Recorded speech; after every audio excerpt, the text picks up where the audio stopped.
ரோஜித்தோட first midterm exam start ஆயிடுச்சு. எனக்கு இன்னைக்கு காலையில நானே எக்ஸாமுக்கு போற மாதிரி ஒரு ஃபீல். அவன் நல்லா ப்ரிப்பேர் பண்ணி தான் இருக்கிறான். இருந்தாலும் காலையில எந்திரிச்சு கொஞ்சம் நேரம் ரீட் பண்ண வைப்பேன். அந்த மாதிரி தான் கொஞ்சம் நேரமாவே எந்திரிச்சுட்டு வெந்நியெல்லாம் வச்சு விட்டுட்டு சாப்பாடு செய்றதுக்கு ஸ்டார்ட் பண்ணிட்டேன். நைட்டே இட்லிக்கு மாவாட்டி வச்சுருந்தேன். காலையில பிரேக்ஃபாஸ்ட்டுக்கு இட்லியும் தக்காளி சட்னியும், லஞ்சுக்கு பார்த்தீங்கன்னா பருப்பு கடையல், பாவக்காய் தொக்கு மாதிரி பண்ணியிருந்தேன். அது கூட சாப்பாடு இது மட்டும் தான் பண்ணியிருந்தேன்.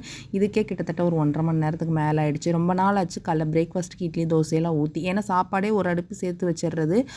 அதுவே காலைல பிரேக்ஃபாஸ்ட்டுக்கும் சாப்பிட்டுக்கிறது. இன்றைக்கி கொஞ்சம் டிஃப்ரெண்ட்டாக இருக்கட்டுமே அப்படின்னு சொல்லிட்டு தான் இதெல்லாம் பண்ணினேன். லஞ்சை பேக் பண்ணி ஸ்கூலுக்கு அனுப்பி விட்டுட்டு 4-5 நாளாக சாரல் மழை பெஞ்சிட்டு இருந்தனால துணியெல்லாம் துவைக்கவே இல்லை. பாதி வாஷிங் மிஷின்லேயும் பாதி கையிலையும் துவைச்சி ஒவ்வொன்றா காய போட்டு எடுத்துட்டேன். வீடை சுற்றி கூட்டவும் இல்லை. இன்றைக்கி மழை வர்ற மாதிரி தான் இருந்துச்சு. சரி மழை வந்தாலும் பரவாயில்லன்னு சொல்லிட்டு தான் இந்த துணிகளையும் துவைச்சேன். எப்படியாவது உணர வச்சாவது வீட்டுக்குள்ளே எடுத்து வச்சிடணும். ஏன்னா நாளைக்கு போடுறதுக்கு யூனிஃபார்மும் கிடையாது. அதுக்கப்புறம் வீடெல்லாம் க்ளீன் பண்ணி முடிச்சுட்டு குப்பை வண்டி வந்துச்சு. குப்பையெல்லாம் பிரித்து கொட்டிட்டு இன்றைக்கி டேவை சூப்பராக ஸ்டார்ட் பண்ணிட்டேன்.